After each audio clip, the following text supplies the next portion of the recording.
Hey guys, it's me Andrew, and it's a hot summer here in Washington, and what do you know? My coach developed a radiator leak.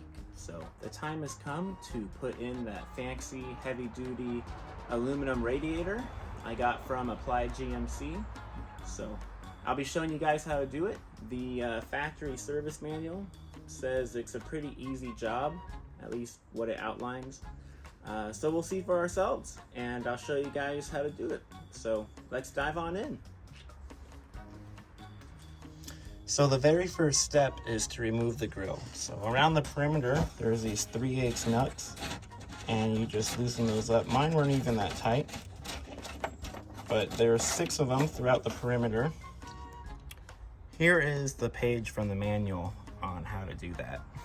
You can see here it's very straightforward instructions. If your coach has air conditioning, the next step is to get in here and remove the mounts for the air conditioning condenser. So there's one in each corner here in the front, and it's a 1/2-inch wrench. This one on the top is giving me some trouble. It won't loosen up. So here's a better shot. We gotta grip the rubber as we turn this nut because the rubber is trying to rotate with it. So you need a little bit more than just a wrench here, but it's not that bad. And now it's loose enough.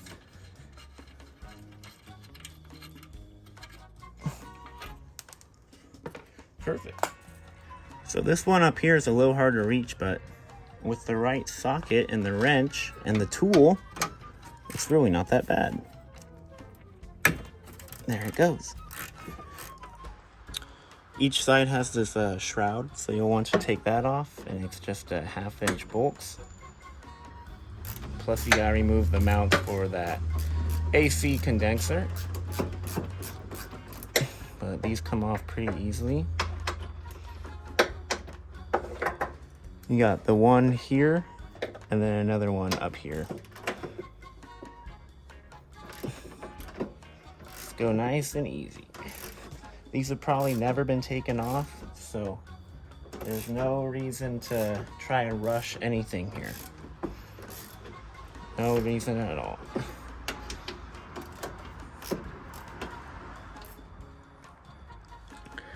It just got really tight on me, so we're gonna try to go back in a little bit and then loosen it back again and see if we can get farther than that rough spot that we got. Yep, feels better. It almost stopped me dead in my tracks last time. So that's why, you know, using a zip gun or something is really nice and fast, but it's not worth breaking a bolt. If you break this bolt off, you're gonna spend a lot more time trying to fix that problem than if you were to just take a normal socket wrench to it. So remove this baby off here.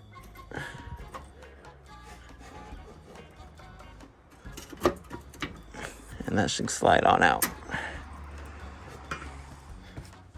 All right, so I did forget one thing. That is the mount right here for the power steering line. So the 7/16, the deep socket reaches in there nice. And yeah, once you get that off, it will slide on out. So here's the transmission cooler line. It's a 5/8. And there's another one above it. I already got off the engine oil cooler lines. Those are a 3/4 inch size nut. So make sure you use plenty of heat. Make sure you use penetrating oil, and definitely use a line wrench. So what I did was I took a small little torch and I just heated them up like this for like 30 seconds. And then I slowly worked them tight, loose, tight, loose, tight, loose. And I was able to get them off without twisting the hard line. So it can be done. These have never been removed from the coach, and mine's a 1977, so just be patient and you can get it done. Okay guys, so I don't even have it jacked up with the wheels off the ground. I just have the jack high enough to be able to slide this bucket under so that we can get to that radiator hose right there. Now that is the lower radiator hose, and when we remove that hose, all of the coolant's going to dump out into this bucket. So you got to take the hoses off the radiator, and it's just going to make a big mess if you don't have a bucket under there. So it looks like it's just a flat tip screwdriver, and then we'll pull it off. So the upper radiator hose, you want to reach from the bottom, and I already broke it loose here, but access from the top is pretty bad. So just loosen that up with a flat tip screwdriver, and then you can reach up in here and pull that off. All right, hopefully I don't get any coolant on myself here, but there we go. Make sure you take off these bolts on the driver's side. They're for the power steering line, and you don't want those to hang up the whole radiator. It will definitely damage something, so make sure you take those off. It looks like it's just going to be a 1/2-inch wrench. Now I'm removing the bottom bolts for the fan shroud. They're a 1/2-inch size, and there's one on each side here. And I believe there's a couple more on top. For the upper shroud bolt, I was able to reach it the best with this flex handle ratchet. And then, you know, just crack it loose and get it off. Access from inside really is bad, so I recommend doing it this way. The flex handle ratchet is a real lifesaver. So I lightly put pressure right here on the fan shroud with the jack to take tension off of those upper bolts. And it worked wonderfully, because then once I broke them loose, I could take them off by hand just with my fingers. Here's a shot of the bolts for the fan shroud. So 1/2-inch wrench, and they have that little taper at the end there. And there's 4 of them, 1 in each corner. You will want to remove the upper mount bolts here for the radiator support. So they're a 1/2-inch wrench. There's 2 on each side in the corners like this. You can just put a wrench on there, loosen it up. And I push the fan shroud back over the fan. So now we are good to remove the radiator housing. So I'm gonna place the jack underneath the radiator support.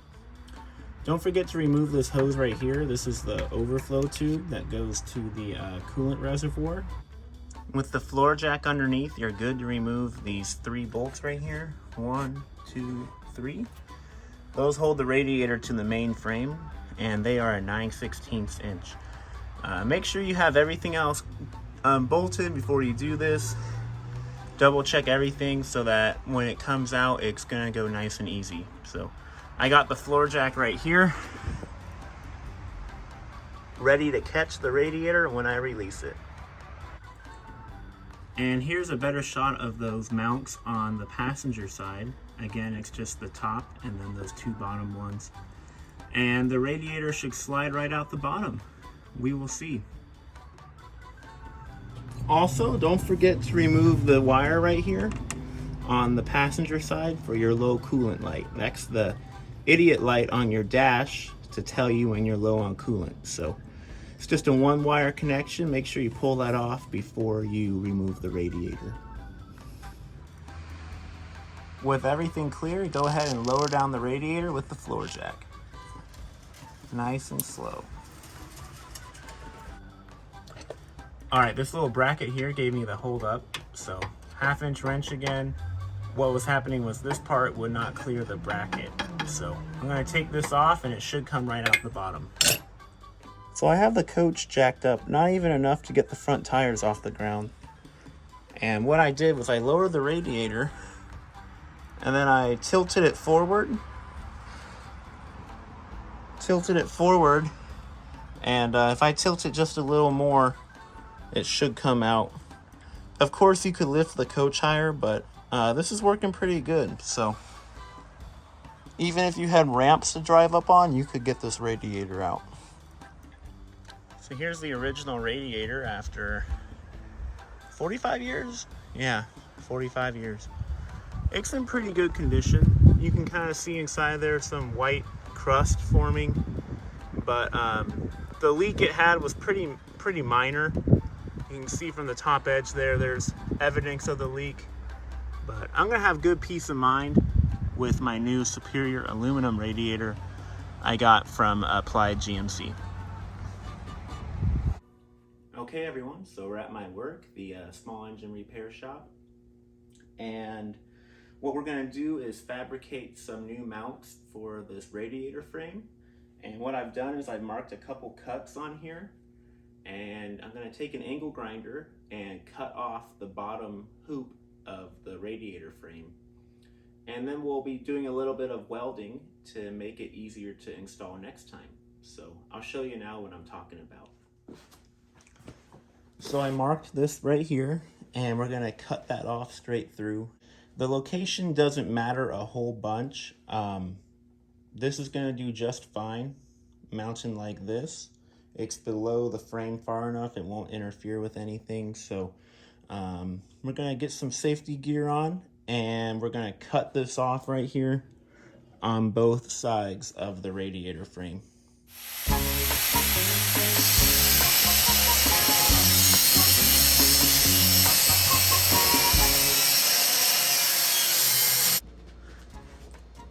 So now we turned this into 3 pieces of metal, and you can see here there's a little bit of roughness.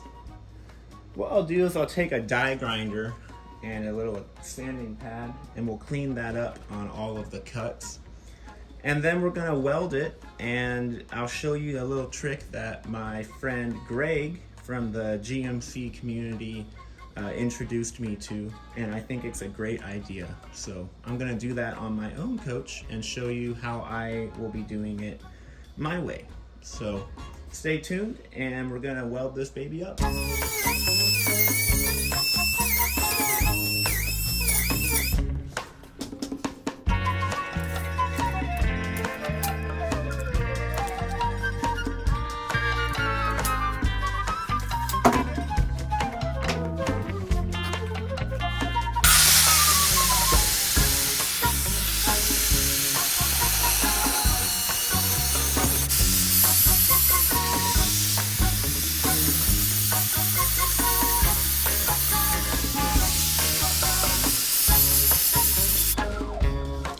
So after all that work with the angle grinder, I have 4 pieces, all exactly 4 inches long.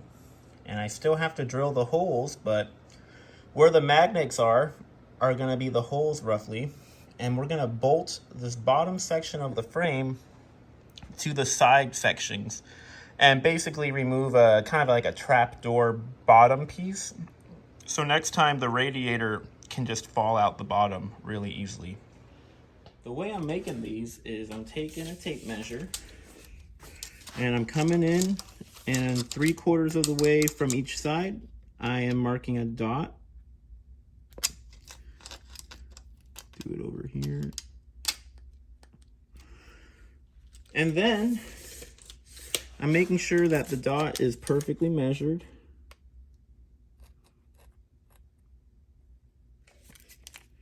And perfectly centered up. So this one is pretty good, and this one is not bad. Then I take a center punch and I mark where I want to punch the hole to drill the drill it out. And you do that on both sides.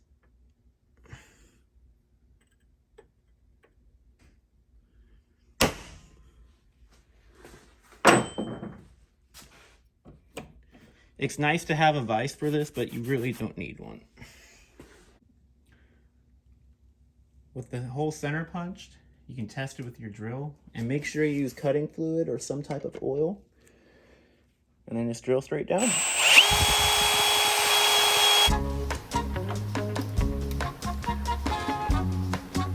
So I'm just welding up here some 3/8 diameter bolts. They're about an inch and a quarter long. And it's just a Harbor Freight flux core welder right here. Nothing crazy. No shielding gas, just flux core wire.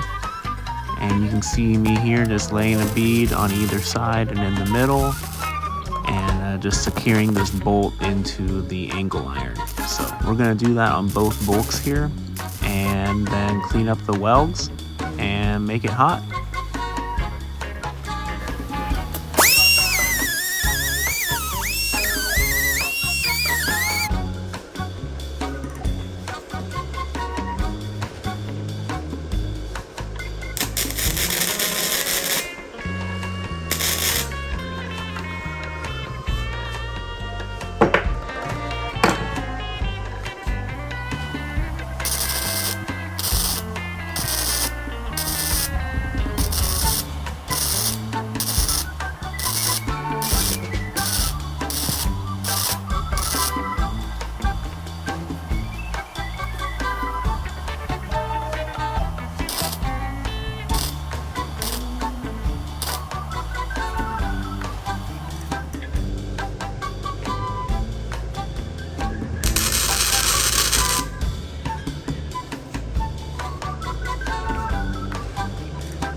Just gotta clean it up now.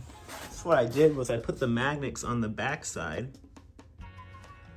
and I'm about to take it apart so that I can weld that up the rest of the way without welding the two pieces together.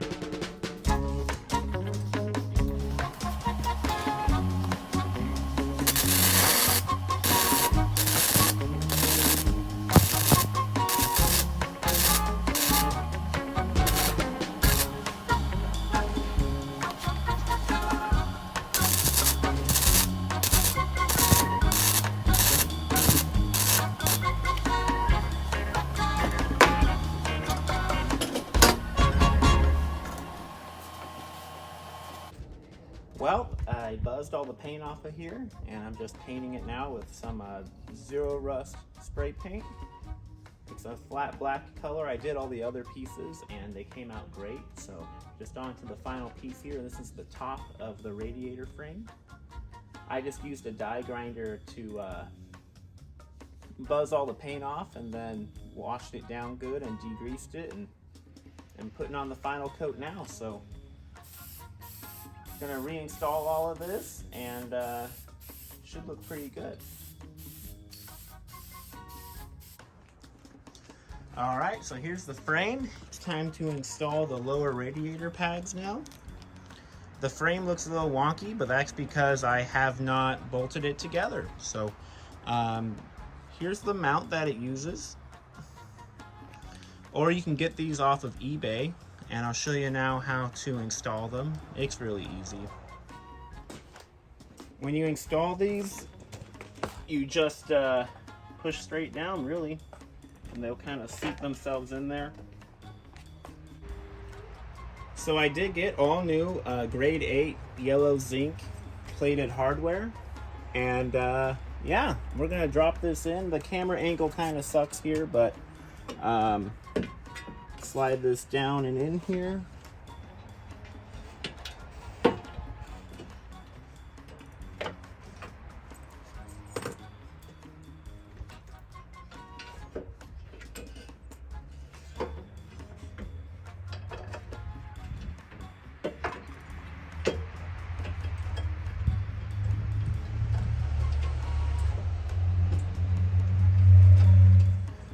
So now we'll do the same thing on the driver's side and pull the air conditioning piece out of the way here. Slide this in.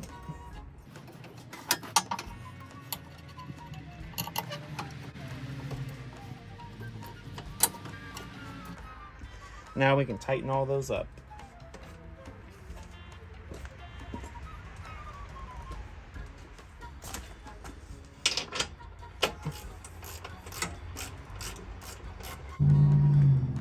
So it's hard to tell what's going on here, but the fan shroud is resting on the fan blades, just staged, and the radiator is staged. sitting on the ground.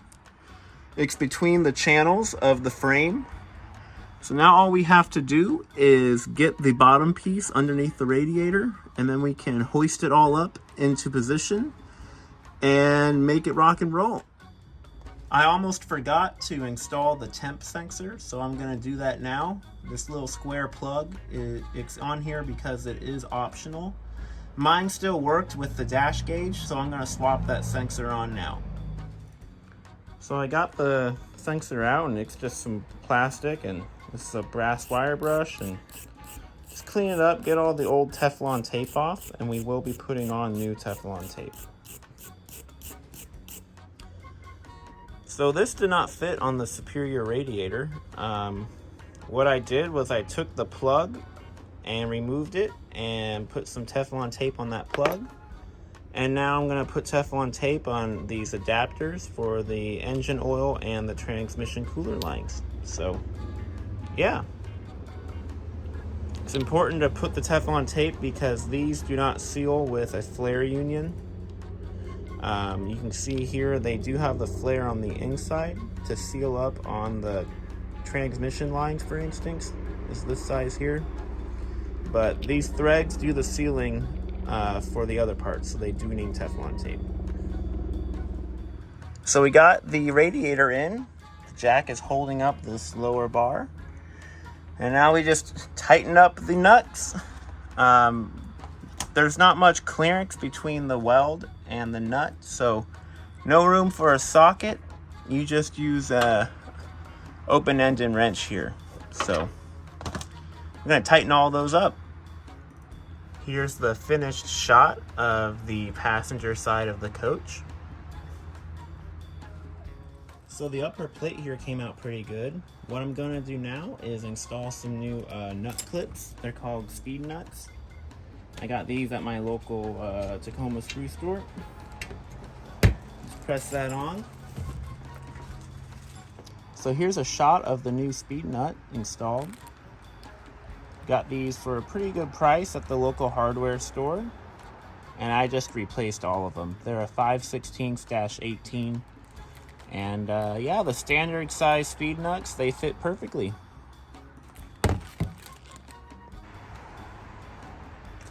Just press it down, nice and easy.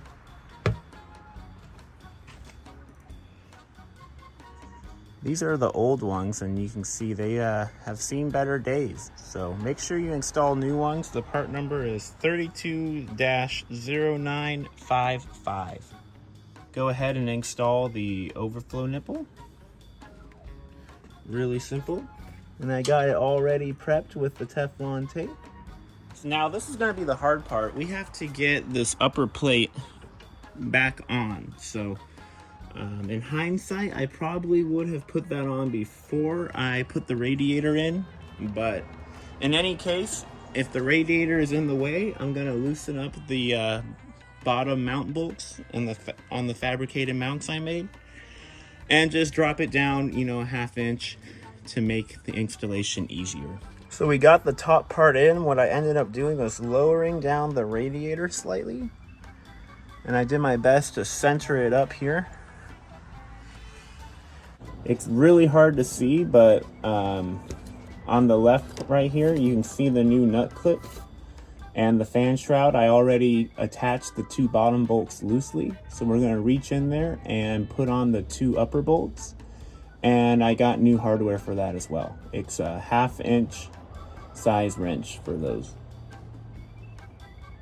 So we got the radiator in, and I washed this panel and put it in. It's for the mount for the AC condenser. I threaded loosely on the mounts, and now the AC condenser is just hanging in there. It is kind of hard to manipulate. We're gonna get the other side going, and then hopefully place this AC condenser nice and easy. We will see here. So this condenser was kind of trapped. So what I did was loosen the bottom bolt to pivot this. So you can pivot it out of the way and position it that way. So that made it a lot easier. And now we can lift this up and place the mounts. One goes there, and then the other one on the top. On the top one, make sure this bracket's in place. And then I have new nylock nuts to make sure everything stays tight.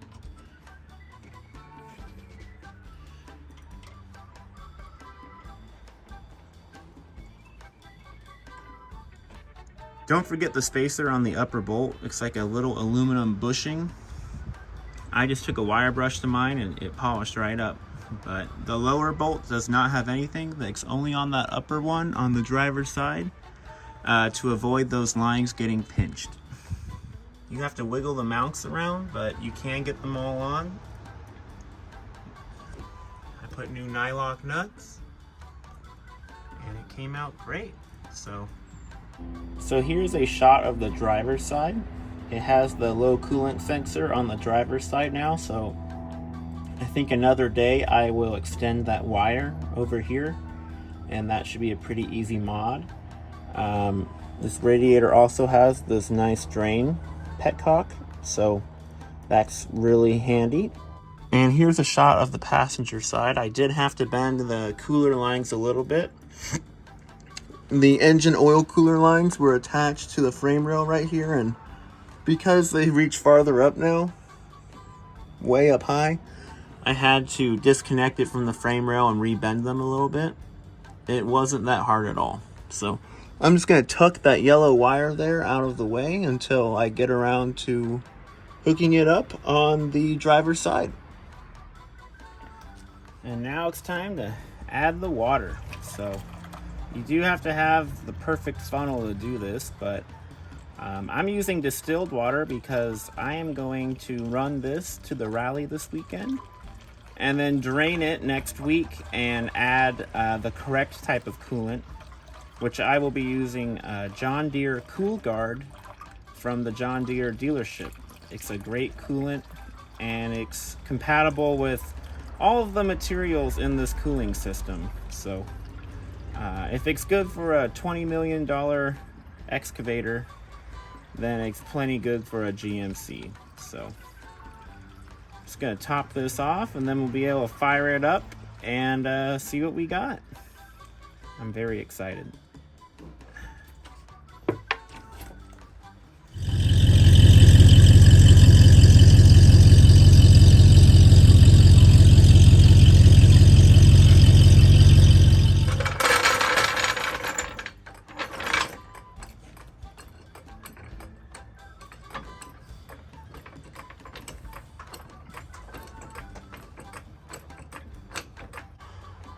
So now I got the coach up in the air, we're gonna go ahead and drain the water.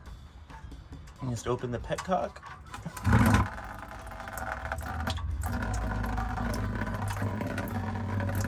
You can see here, even after we filled it with 4 or 5 gallons of distilled water, it's still pretty much coolant colored. So we're gonna flush this out a couple more times until what comes out is nice and clear. All right, guys, so I flushed out the radiator over my past few camping trips. Near the end of summer, I was going camping with the family, and each time I would just drain out the distilled water and put fresh.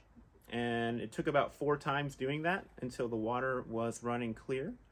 So now I know that the cooling system is fully flushed and it will be fully compatible with my new coolant of choice, the John Deere Coolgard. You can pick this up at any John Deere dealership, and it's a proprietary formula that's safe for brass, copper, aluminum. They use it in their extremely expensive excavators, dump trucks. It's really good stuff. You can do your own research. I'm going to do a close-up on it here in a minute, but it's my coolant of choice for the motorhome. And I got a 6-gallon pack at my local dealership for about $100 after tax. It's like $17 a gallon. And like I said, it's very high quality and it comes pre-diluted, so you can just add it and not have to worry about measuring anything. So I'll show you now what that's all about. Here's a close-up shot, and you can buy this at any John Deere dealership. They recommend the change interval as every 6 years or every 6,000 hours, so you should be good to go with the GMC. It's a heavy-duty, low silicate, high-performance antifreeze. So Your normal press stone and stuff, that's not rated for heavy duty. And believe it or not, this is truly a proprietary formula. It is completely different from anything else you can buy from Xerox, Prestone, or any of the other OEM coolants. So do your own research. You can find out a lot more about the chemical makeup of this on a great forum called Bob is the Oil Guy, or BITOG for short. There's a lot of good information out there, but yes, this is a great formula and great for the motorhome.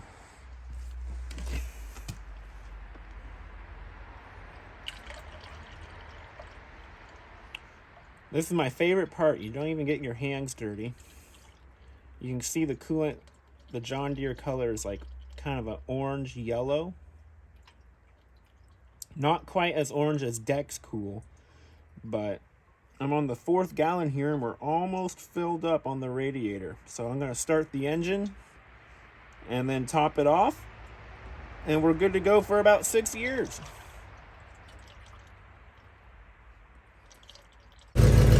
Alright guys, that's how you install the aluminum radiator on the GMC Motorhome. It took 5 gallons of coolant, so I got 1 gallon left over for on the road if I ever need to top off. Thank you everyone for tuning in all across the world, in Japan, Australia, European countries, everyone in the USA. Thank you so much for the support. It's time for a test drive, and I'll see you guys on the road. Thank you guys for tuning in.